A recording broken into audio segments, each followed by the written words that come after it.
자, 두 번째 강의를 시작하겠습니다.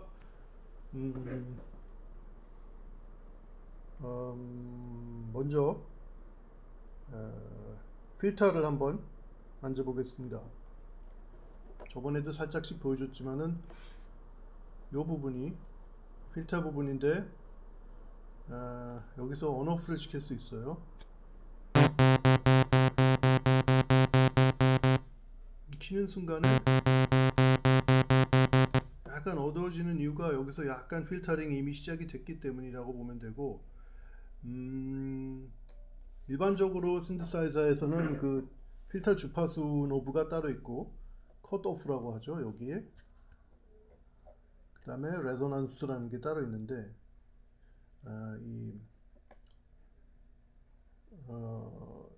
신스에서는 이 하나의 노브를 가지고 좌우로 움직이면 컷 오프가 작동이 되고, 이게 그러니까 왼쪽으로 갈수록 더 어두워집니다. 지금 상황에선 쉽게 말해서 여기 오른쪽 부분이 깎인다고 보시면 됩니다. 그다음에 레조넌스 값을 한번 올려보면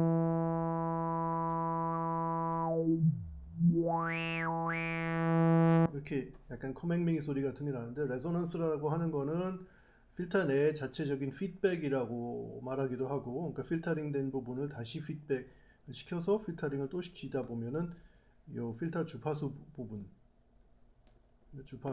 있는 곳 쪽이 강조가 됩니다. 이렇게 그림으로도 보여지는 것처럼. 그래서 필터가 움직일 때 훨씬 더 움직임이 잘 들리게 되고, 좀 이렇게 약간 코맹맹이 소리 비슷한 소리가 나기도 하고,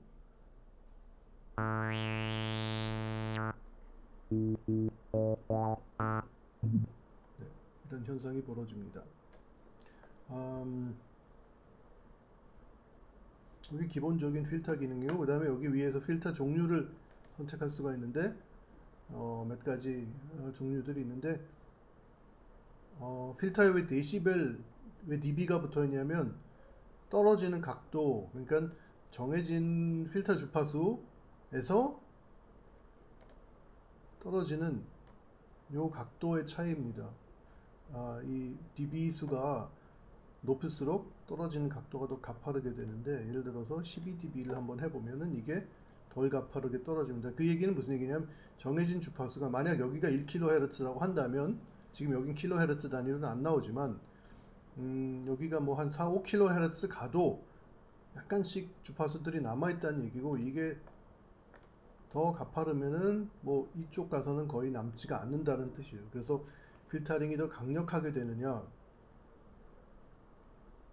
너무 부드럽게 되느냐의 차이고, 옛날에 솔직히 말해서 약간 저가의 신디사이저에서는 12dB 필터를 많이 썼고, 고가의 신디사이저에서는 24dB 필터를 많이 썼었는데, 꼭 그랬다고 해서 24dB 필터가 특별히 음질이 훨씬 월등하다는 생각보다는 특색의 차이가 있다고 생각을 하고, 다만 필터의 느낌이 더 강한 거는 확실합니다.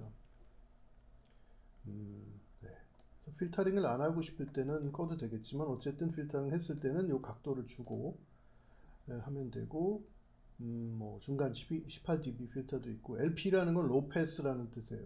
로우를 패스 시킨다, 비교적 저음을 통과시키고 고음 쪽을 차단시킨다는 뜻이고, 반대로 HPF를 쓰게 되면 반대로 밑에 쪽이 깎입니다. 여기에서 H는 이제 하이가 되겠죠. 하이 패스 필터, 고음을 통과시키고 저음 쪽을 차단시킨다는 뜻이고, 밴드 패스 같은 경우는 양쪽이 다 이렇게 되는 밴드, BAND, 밴드 패스 필터, 이런 거를 얘기하고, 픽 필터는 이렇게 특정 주파수를만 올릴 수 있는, 근데 이런 건 일반적인 아날로그 신디사이저에 잘 없는 필터입니다. 이거는 좀 이 악기의 특징 중에 하나입니다. 여기 패트라고 하는 거는 뭔가 필터가 조금 더 두껍게 들린다는 뜻인데, 차이를 한번 들어볼까요?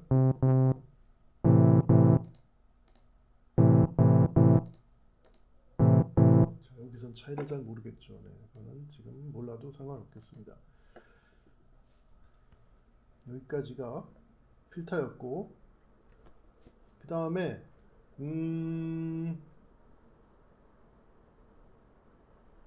엔벨로프라는 걸 한번 살펴보도록 하겠습니다. 여기 보면은 env라고 되어 있어요. env는 envelope라는 말의 약자인데, 이거는 쉽게 말해서 우리가 지금까지 배운 거는 소리를 한번 누르면은 변하는 게 없어요. 그러니까 계속 같은 소리로 남아 있는데, 그게 좀 지루하니까 시간에 따라서 뭔가의 변화를 주고 싶어 하는 거고, 거기서 제일 쉽게 할 수 있는 거는 시간이 가면서 소리 크기가 변한다. 그거를 제일 먼저 해보는 건데, 그게 바로 envelope가 되겠습니다. 앰프는 소리 크기를 당연히 제한하는 거니까 소리 크기를 envelope를 통해서, 요 모양을 통해서 변하게 한다. 그럼 예를 들어서 그림이 그렇다면은 사실은 직감적으로 소리가 조금 느리게 커졌다가 다시 느리게 작아진다라는 걸 알 수가 있어요.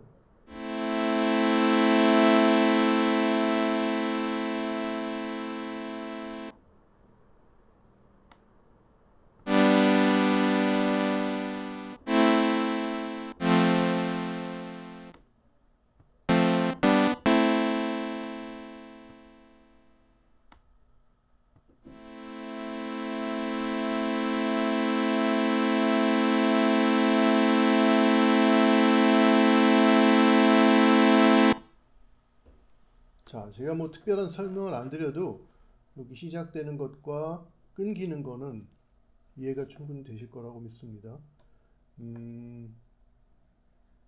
조금 더 구체적으로 여기에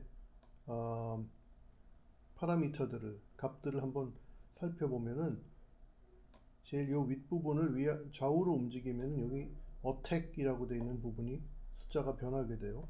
att라고 써 있는 여기 attack은 뭐냐면 도입부를 얘기하는 거예요. 그러니까 이제 attack이라는 게 이제 공격이라는 뜻인데, 시작하는 부분, 얼마나 공격적으로 시작을 하느냐, 요게 0mC면은 바로 빵 하고 나오고, 이 숫자가 뭐 11mC다 그럼 조금 느리게 나오고, 110mC, 그 다음에 뭐 1000으로 하면 1초가 되겠죠. 제일 커질 때까지 1초라는 뜻이에요. 소리가 제일 커질 때까지. 요 동그라미를 밑으로 내릴 수가 없어요. 그러니까 기본적으로 아날로그 센서의 기본 요 ADSR이라고 하는 엔벨로프를 사용할 때는 제일 먼저 제일 큰 지점까지 올라가는 거고, 제일 큰 데까지 올라가는 걸 어택이라고 하는 겁니다. 그 다음에 DEC라고 되어 있는 게 있는데, 이거는 decay라고 해요. 그래서 decay는 이제 그 밑으로 다시 떨어지는 데까지 시간인데, 여기서 중요한 건 어택은 무조건 방금 설명드린 대로 제일 큰 데까지 올라가지만은 decay는 제일 작은, 그러니까 소리가 무음이 되는 데까지 가는 게 아니라 요 다음 수치인 sus라고 써있는 SUS, sustain이라는 소리 크기까지 가는 거예요. 그래서 요 지점은 위아래로 올릴 수가 있어요. 그죠? 이렇게 된다면은 요 decay 시간에 의해서 무음이 될 때까지 걸리는 시간이겠지만, 이걸 이렇게 하면 어떤 변화가 있는지 한번 보세요. 눌러보겠습니다. 아하, 이제는 끝까지 떨어지지 않고 중간까지 떨어져서 내가 건반을 누르고 있는 동안에는 요 소리 크기가 계속 유지가 돼요. 지금 이 길이가 이렇게 계속 가진 않지만 건반 누르고 있는 동안에는 계속 요 서스테인 값이, 소리 크기가 유지가 돼요. 그래서 어택과 디케이는 시간이고 서스테인은 시간이 아니에요. 그래서 여기는 밀리세컨드라고 써있지만 여기는 시간이 안 써있죠. 그죠? 그래서 쉽게 말해 서스테인은 내가 건반을 누르고 있는 동안에 유지되는 레벨 같은 거예요. 소리 크기.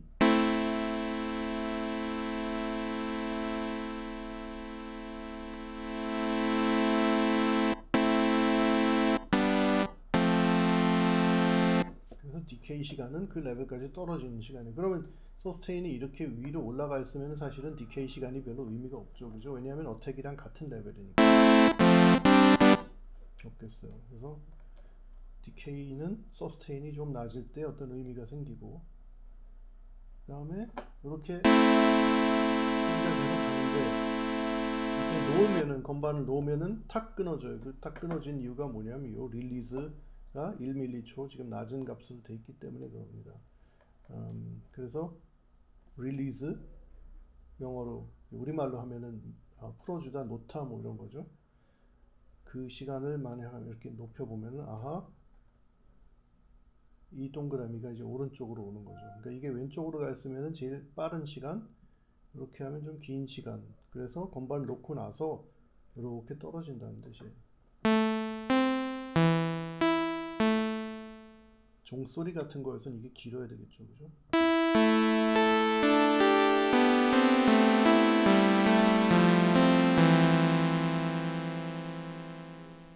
그리고 들으시면 알겠지만은 내가 음을 하나를 칠 때마다 그 소리 크기가 요 엔벨로프에 따라서 움직이는데, 건반 하나를 누른 다음에 다음 음을 누르면은 첫 번째 음은 원래 시작한 대로 가고 두 번째 음은 또 다른 엔벨로프를 따라가는 건데 세팅은 똑같겠죠, 그죠?